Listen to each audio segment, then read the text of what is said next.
It's the Big Time Talker Podcast. Hey everybody, I'm Burke Allen. Thank you so much for downloading, and we have new episodes every Tuesday available at Apple, at Spotify, Blog Talk Radio, iHeartMedia, wherever you get your podcasts. And we've been spending a lot of time in Chicago this summer for the American Library Association's annual conference and exhibition. That's where we're recording today's podcast from the Nerve Center, the big podcast studio provided by the folks at the Next Generation Indie Book Awards. Our Big Time Talker podcast is brought to you by SpeakerMatch.com. They are the world's largest online virtual speakers bureau. We've got an award-winning author joining us for the podcast today. Her name is Linn Aspen.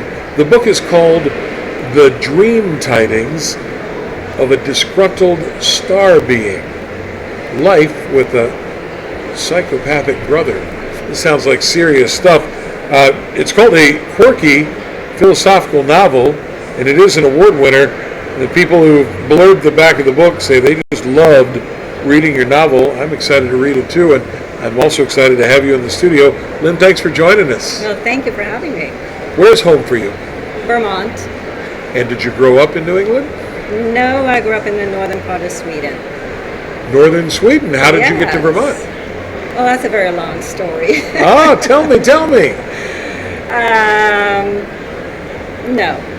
She's not going to do it. Uh-oh. How old were you when you came to the States? I was 20. I came over as an au pair.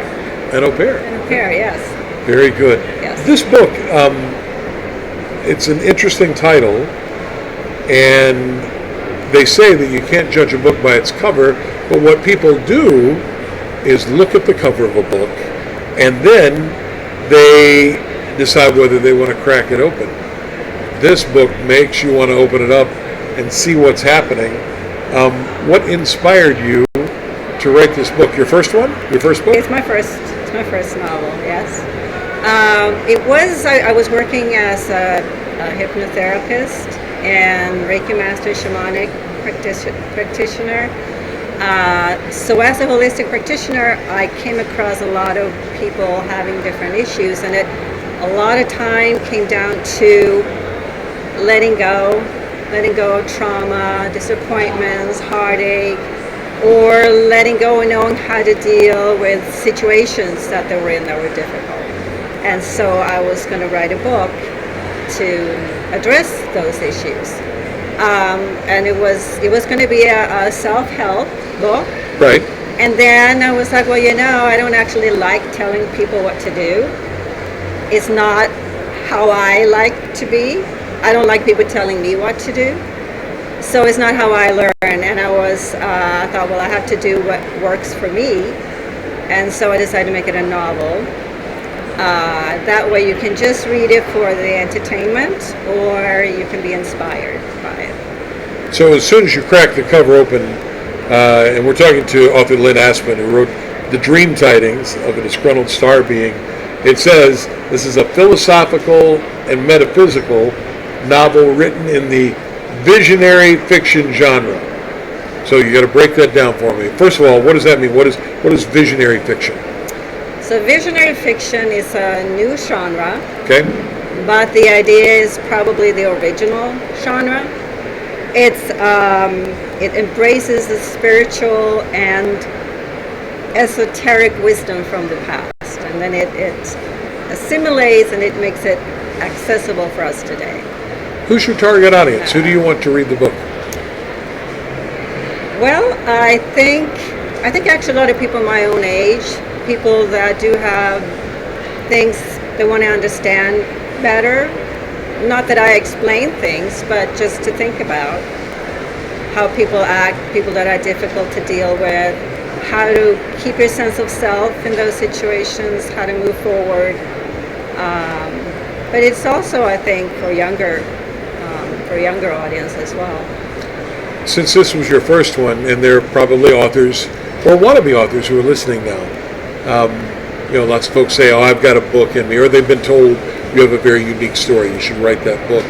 I wonder if you have any advice for them in terms of, challenges that you ran across in writing your first book.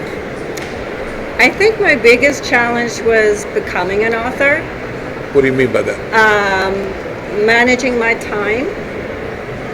When you write, you have to give everything, your mind, your thoughts, your emotions, goes to the character. Right. Like I'm Klara, I give all my time to Klara, that's my protagonist. And you have to remember to balance it with your own life.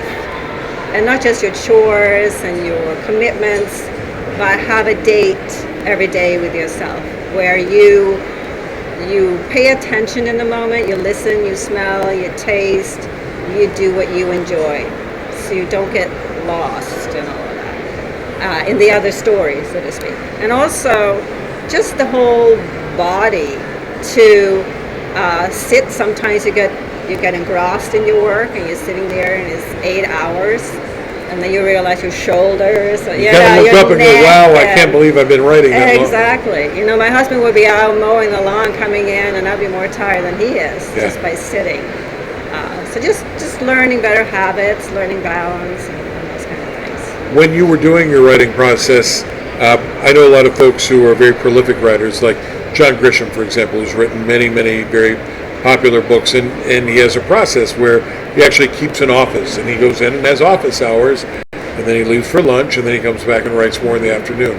Other writers will sit down with a word count goal. I'm going to write 2,000 words or 5,000 words before I get up. When you finally got into the groove, was there a certain system that you did in writing this book? Oftentimes I would think of a question before I went to bed, and I would have pen and paper at the night table. And then at like 3-4 o'clock in the morning, I would wake up, and I would just be in that state, that hypnagogic, in between sleep and awake, and I would be like, and I would know, and I would just write it down. That was kind of my best time. It was like early. If I could up and write 2 o'clock in the morning, that would be great, but that wasn't. I tried. It wasn't sustainable. But yeah, early morning, I have my best inspirations. I like it quiet, I like the neighborhood quiet. I sometimes wear this really heavy-duty headphones, to block out sound. Yep. Yeah. We could use those here with the cacophony that's happening around us, right? Yeah. How long did it take you to write your debut novel? Oh, gosh. It's embarrassing, but it took me over a decade. Wow. Yeah. There was a lot of life commitments in there.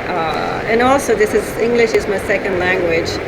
And so Swedish and English are very similar. They have a lot of similar words. And as I started writing, I realized that the same word could actually have had two meanings over time. Right. That I had no idea about. And I would look up a word and be like, oh, that's what it means. And I'd be like, gosh, what have I been saying all these years? And then I became a little paranoid. I started looking up every word to make sure I knew the right meaning of it. Did you eventually send it through an editor to have them give it one last look? I did. Yeah, I did. Yeah. It's got to be an extra challenge with English being a second language and writing a book. Do you think that contributed to how long it took? I think so. I also rewrote it 4 times. So I think there's that. But I think that 4 times. 4 times I did. I would write it and I was like, no, this isn't honest enough. It had to be more honest. And I would write it again. I was like, no, I can still hear the storyteller. I need to be more honest. And I would just keep going. I spoke with an author who talked about that and talked about in writing his life story that it was difficult to not fictionalize it and not to polish it too much and not make him look like the hero of the story. Sounds like that. All those things may have been a challenge for you too. You wanted it to get to the essence of what really happened. Right. I want to ask you about the subtitle of the book, Life with a Psychopathic Brother. What can you tell me? That sounds like a very difficult thing. Yes. I think though, and I'm not saying that my brother is a psychopath. I want to make that clear. It is a novel, but I have had psychopaths in my life. And the challenge with growing up with a psychopath is that it's not just him or her, it's the whole family that caters in one way or another to the psychopath. So your parents aren't just your parent, they're also the parents who are dealing with your sibling and the whole dynamics that come from that. I'm imagining as you say that, like throwing a pebble into the water, and there being ripples out from that. Right. So a lot of things are backwards. Being kind is a disadvantage and those kind of things. When you wrote Klara, who's your protagonist in the book, how much of Klara is Linn Aspen, and how much of Linn Aspen is Klara? Well, Klara came to a lot of wisdom. There's a lot of wisdom in the book, also a lot of humor. I think humor is very important because humor connects the reader to the author. Sure. And vice versa. So I try to bring in humor in there. But what she gained took 1 year in the story. It took me 60 years. So you condensed it all in there. Well, and the whole story is a different story. But and there are some very peculiar experiences in there as well that are, for the most part, my own experiences. When you write about things that are painful and difficult and involve real people, do you go and talk to the real people who are involved? Even though you fictionalize the story and change some names and settings, do you go to them and say, hey, listen, just so you know, here's a book and there's some things? You have that conversation? No, because it's no actual people. It's more a compilation of people. And there's too much that was changed. A lot of it was also based on research. So there wasn't such a person to talk to. The way it's described is a philosophical and metaphysical novel of visionary fiction. It sounds like it would be something you really have to concentrate on. It's not a beach read, so to speak, It's not disposable fiction. And yet, when you do write a novel, you have to bring the reader along. You have to make it a page-turner. So how did you take care of both of those masters? How do you serve them both? How do you make it an interesting read and yet get across this really meaty information? My aim was to create layers. So you can read it just for the entertainment, or you can read it and sort of take more from it if you want to. You can read it as if Klara uses this idea of being a star being as a way to cope, as a coping mechanism, or you can read it as if everything is true. You can choose. It's up to you how you want to look at it. I know people that tell me they've read it many times over and over again because is that right? They get new things from it. Someone told me she read it 5 times and still cries at the end. So that was rewarding to hear.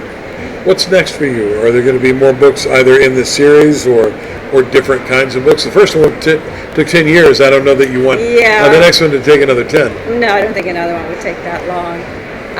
I think, well, for right now, this just came out in February, so I'm not quite sure. I do write what I call tidings. And what is that? Tidings are just little thoughts, like 1 or 2 sentences that I combine with images, and I have it on my website, and they come out once a week. Just words of wisdom or things to think about. Can you see yourself writing 1 more book, 5 more books, infinitely? Is this a whole new thing as for I you? was writing it, at times I was like, I will never do this again. And then once it was done, I was like, is it really over? I can't. It gets to be a lot of fun too. Sure. So I don't think I could give it up. I'll write something more. I don't know what just yet, but. Have you gotten emails or letters from readers that really touched you, and when the book touched them? I have. And there was a book club it was actually 2 book club. I think it makes a nice book club book, actually. And getting their feedback was very rewarding.